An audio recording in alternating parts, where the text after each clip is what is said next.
Courage, vision,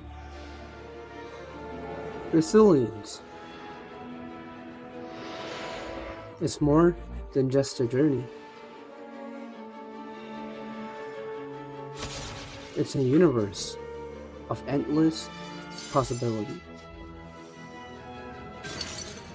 where a single idea can change a man's life, creating new worlds from the ground up. I am Ricky. I am your guide through the epic stories of Web3 pioneers.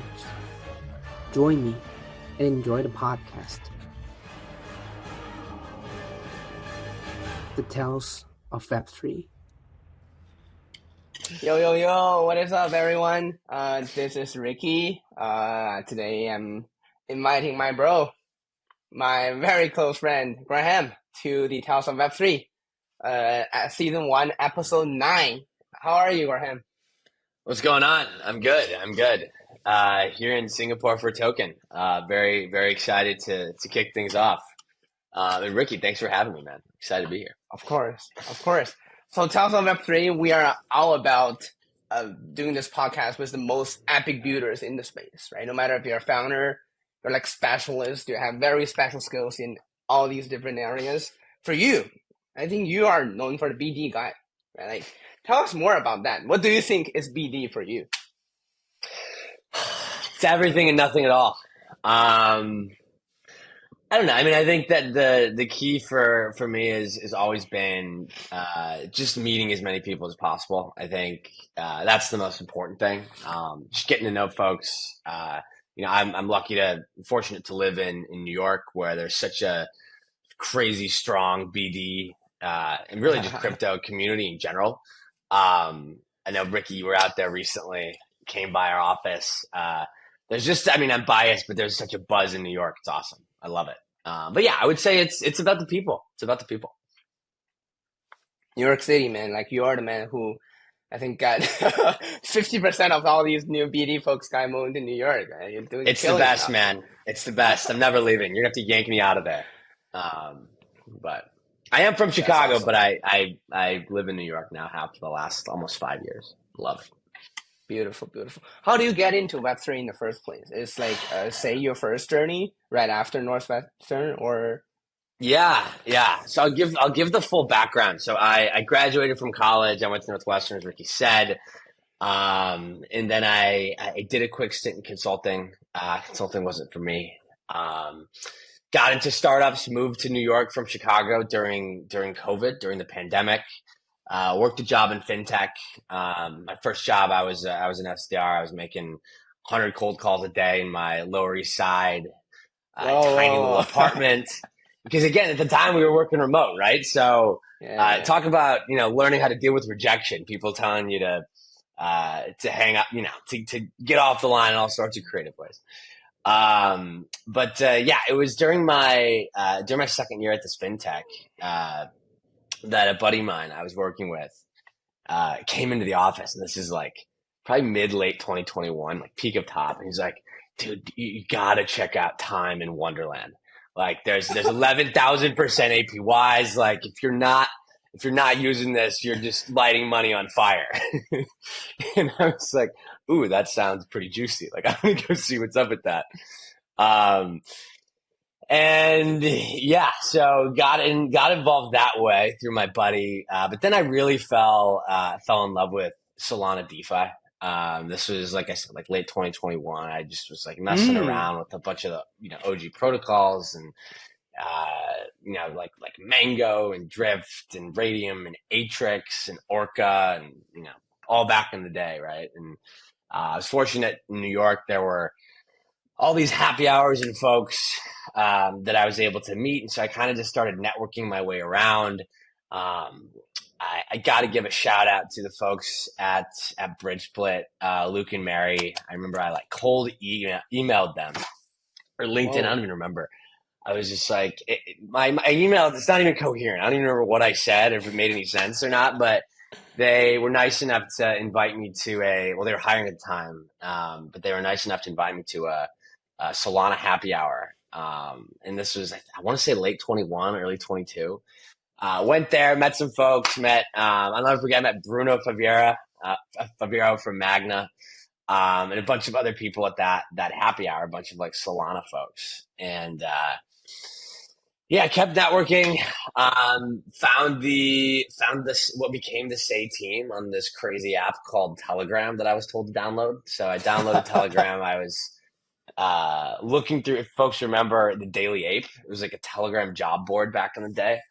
Yeah, so I was on that. I was scouring it, daily, looking for people, anybody that would hire me, and I was clueless. I mean, no idea what I was doing. Not that I do anymore now, but like back then, I was totally clueless. But yeah, found the Say team. I was I was green. They took a chance on me. But joined the Say team as the first BD hire, and this was back in it's early 2022. Beautiful. So yeah, that was the entryway into crypto. That's awesome. After Say right now you're at Omni, right? And then I can see you leveling up as a BD, like probably every quarter, right? You have different skills or trying new things. I want to dive in as specific, as detailed possible. How did you evolve as a BD from the starting point to where are you right now, and then what you are feeling that you are leveling up next? Yeah, I think early on it's funny, and I talk about this a lot, but I think in this space, I had a lot of imposter syndrome initially, where it's like, oh, there's all these people, and they have, Dude, we all do. Exactly, right? And they have these big followings, and they, they must know everything, and they must be so smart. They don't know and shit. They must, right? Exactly, and right. It's like, and I think what I, early on, I didn't really have a lot of confidence at all. I was just kind of going at it in the dark and trying to figure out what I was doing, what I wanted to focus on. And, it was tough in the early days, let's say too. It was learning an industry while building something at the same time, which is really tough to do. And so I think for me, it was about getting that confidence. And I also think one thing that really helped me is, I love meeting folks. I love just networking and learning about people and what they're working on. And that's something that I found really helped me with that. I would just ask dumb questions. I think we're too afraid to do that. Too many of us are afraid to do that. Just ask dumb questions. And I always say this in kind of a joking way, but I mean it. Nobody knows anything. And if they really say that they do, they're probably full of it. So I think just question everything. And for me, it's really that confidence early on. And so I think now looking ahead, what else do I want to focus on? Product knowledge, man. I think I'll be the first to say I'm not the most technical in any capacity.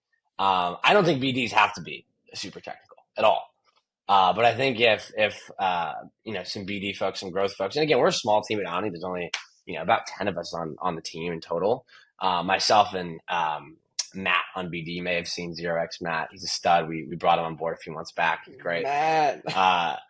But yeah, you got to be, you have to have some technical chops to be. It helps to be dangerous in that capacity. I think Jack Melnick over at Barra does an excellent job of this. And so, yeah, for me, I think it comes down to just ingesting more information, reading more, taking a look at docs, white papers, stuff like that. It's not always the most glamorous, but it's really, really helpful on calls with teams and folks that you're working with. Yeah, so I would say that's an area that I wanna work on. Beautiful. What's the biggest change for you in 2024 as a BD? Biggest change? Yeah. I think for me it's funny. Like I said, we're a small team, and we do a lot of outbound, right? You have to. If you're small, you're trying to fight for attention. There's so much noise, right? And Matt and I, it's just really been the two of us on BD team, and we kind of just got to a point where like, all right, we're doing so much of this outbound. Like, what if there's a way for us to like flip the script and get more inbound interest, get more attention our way instead of the other way around. And yeah, I think we kind of just started tweeting random stuff. But it's like product ideas or like whatever, right? And I think that there's something like you just tweet a lot of what's on your mind. Like it's just really stupid stuff. It's dumb. But some of the stuff like, we have this RFP we're working on, requests for protocols, and we have these different ideas that we're always cooking up, right? I mean, we're just sitting in the office in New York and spitballing ideas and stuff like that. And we're like, man, that could be a good tweet. Like, what if we tweeted that product out or that idea and like see what kind of response it gets, right? Because then what we find too is if you can share a summary or an idea of a product or a project that you think is actually cool or interesting, maybe somebody will see it and then they'll DM you. And then they'll reach out and be like, hey, this is super cool. I mean, I tweeted about like Telegram apps over the last few months. And I saw that. We got several inbound. Several folks like, oh yeah, I'm building this. Like, let's talk. And so for me to have that, it's like, all right, somebody's already been thinking about this. They've already made the move to like DM me. Like they're probably pretty interested, right? Instead of me having to go out and explain what I think is a good idea, these are folks that have already thought about it. So that has been a nice shift, I think, this year. Use Twitter, man. It's a great tool for sourcing inbound. That's amazing. That's exactly the angle that I observed from, right? I think the biggest change that you and the team, right? You guys are a lot more active on Twitter. Sending whatever have on your mind. It's good. Right? People need to show more. We need to show more about whatever you're building, whatever you're thinking. So I like that. I agree. That's beautiful. It's dumb, but it works, man. It works. Yeah. Always works. Name one BD in the space that you really look up to, and why? It's too many, man. Too many to name. Just one. Just one. I'm gonna give you two. I have to give you two. I gotta shout out my guy Abdul at Monad. He and I worked together in the trenches at Save for over a year. Probably learned more from him than anybody in the space. He just got promoted to head of DeFi as well, so well-deserved, but one of the best, and also just a great guy, like a really good friend, a good guy. And then the other guy too, I have to give him a shout, is Peter Heyman over at Arbitrum. I think what he did is one of the OGs that are building the ecosystem out there. It's the gold standard. They identified solid teams building novel projects. And there's a reason why Arbitrum is where it is today. And I think he has a lot to do with it.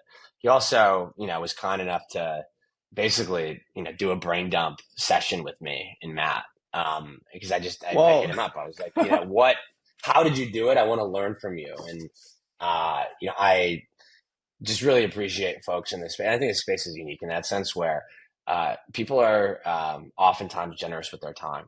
I want to learn from him. He's, I think what they've done is nothing short of brilliant. So respect both of them, Abdul and Peter, a lot.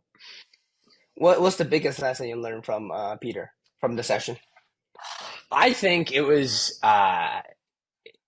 maybe this is a bit of a hot take, right? I think, but there's two ways of building ecosystems, broadly speaking. I think number one is you take this spray and pray approach where you work with a bunch of teams and, you don't really index for creativity. You index for just numbers, right? And you try to hit up 100 different teams and, maybe 50 of them are building, Aave or Uniforks, right? And you hope that a few of them deploy and you see what happens.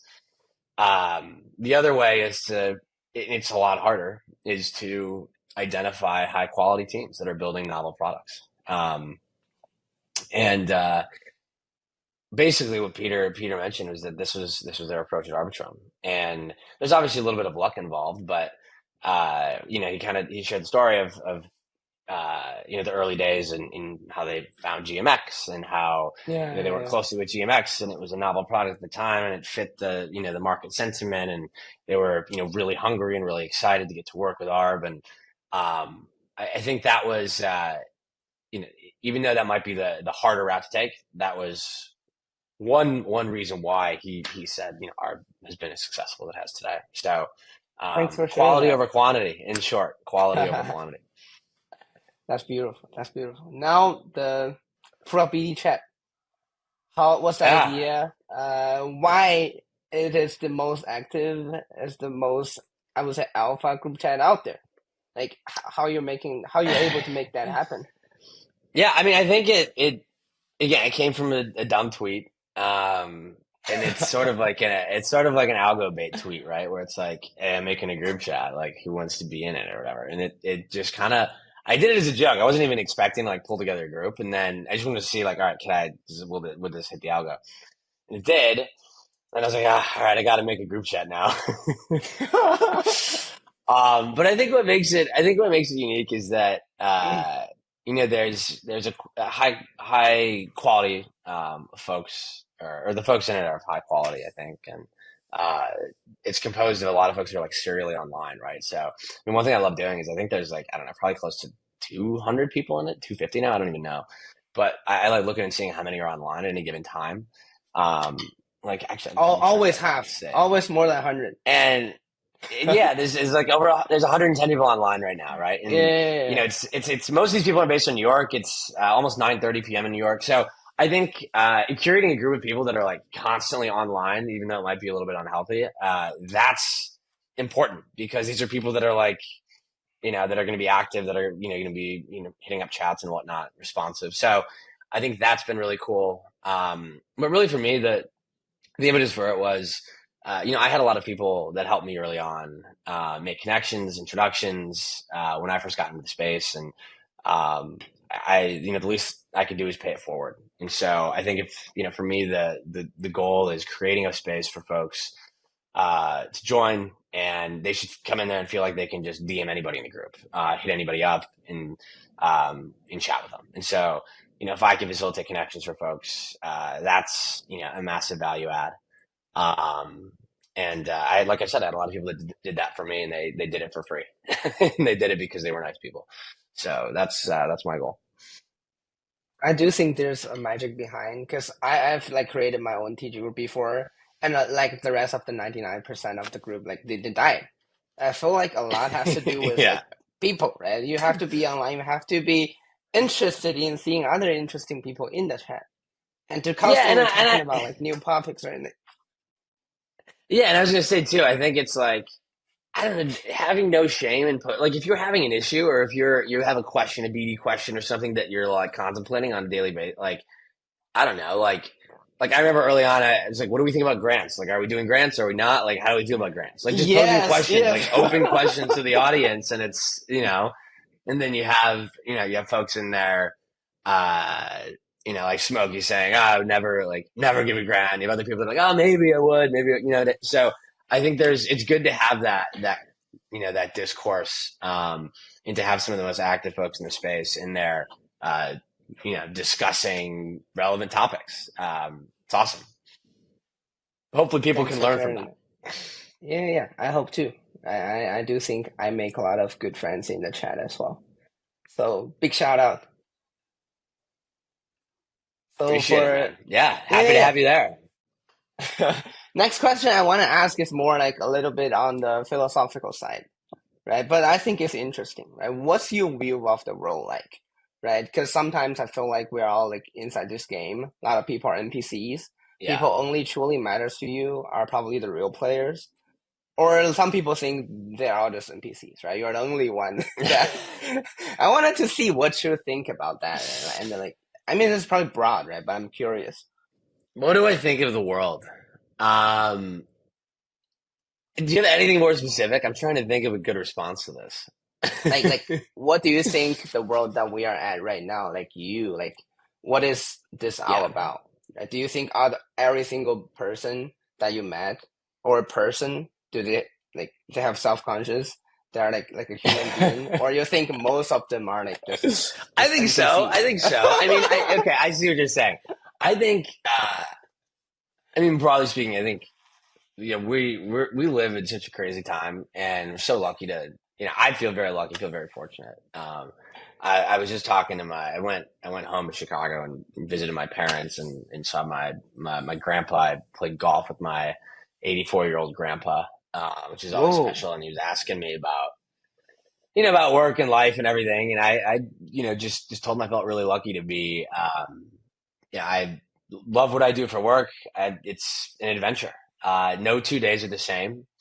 And I love the people that I work with, love what I do. I think it's super interesting, super fun. I feel like I'm learning, all the time.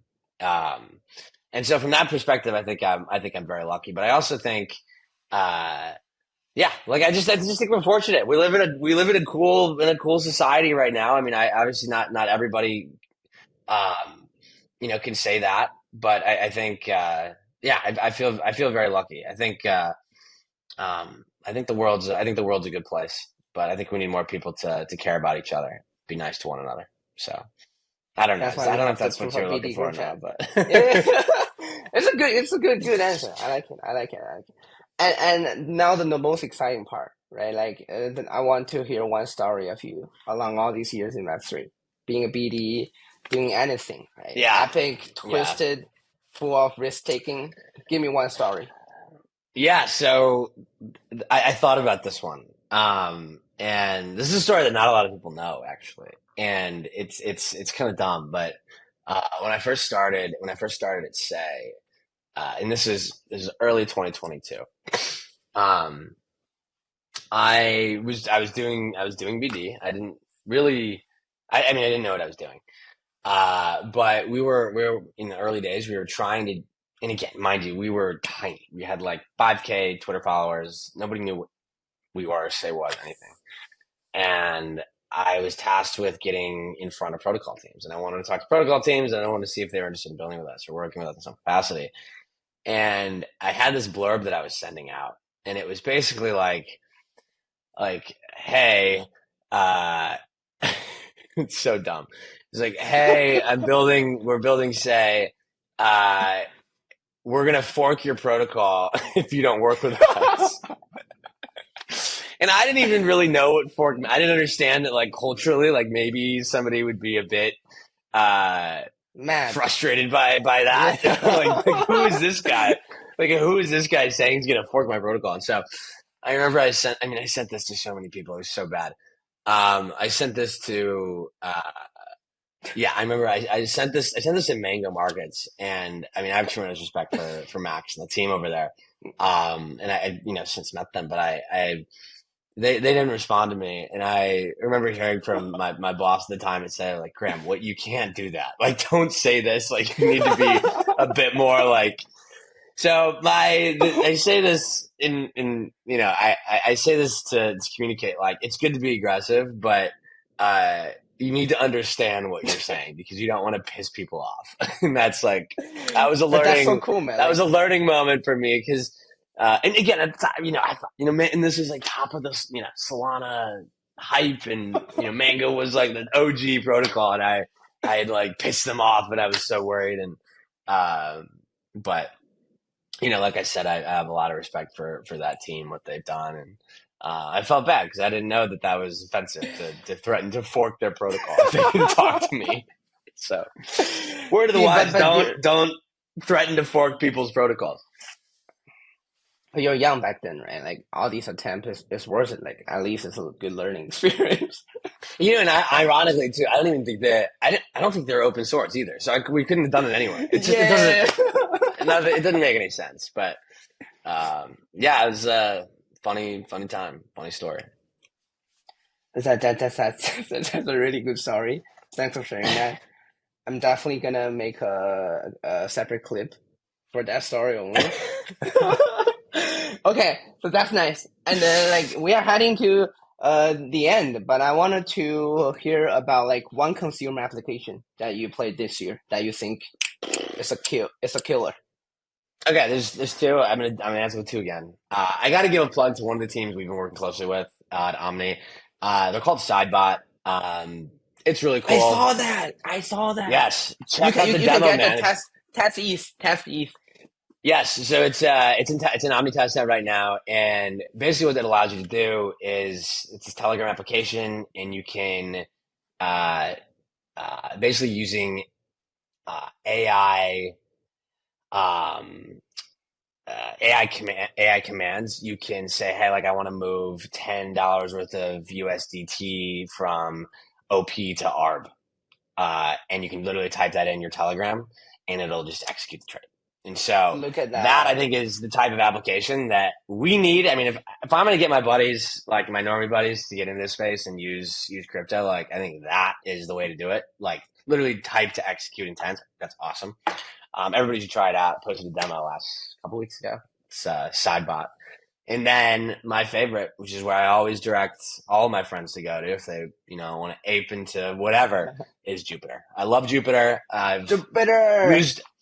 I've used Jupiter for a long time, and anytime I need a dopamine hit, I just go and trade on there, and pull up Deck Screener, pull the wicks, 1 second wicks, and just find whatever token I can. But yeah, I think Jupiter is awesome. The Jupiter Phantom combo is unparalleled. Yeah, it's crazy. There's nothing like it in the space. So mad respect for them. Beautiful. I think, that's pretty much all the questions I wanted to ask. But thanks for your time. I do want to leave the stage for you to show about Omni. Why people should be excited, right? And then, let's make that the final question. Yeah, why should you be excited about big Omni? things coming up? What are big We're things working on some coming cool up? stuff. We're doing some really cool stuff coming up. We're pumped for mainnet coming in Q4, so psyched for that. But really what makes us unique is, we don't want users to be thinking about all the complexities that they have to deal with today, right? Whether it's bridging or different wallets or different assets on different chains, right? You don't go to a website and have to click, if the website's hosted by AWS or GCP, right? It just works. So we're taking that approach to crypto, working closely with applications. And we got some exciting stuff cooking up. So you'll be hearing more about it soon. But Ricky, thanks for having me, man. It's great to be here. Dude, of course. And for whoever is listening right here, if you're visiting New York, the first stop you should visit is Graham or Omni's office because he's the Lord of New York City. Okay. Hit me up, man. Taking our... Yeah.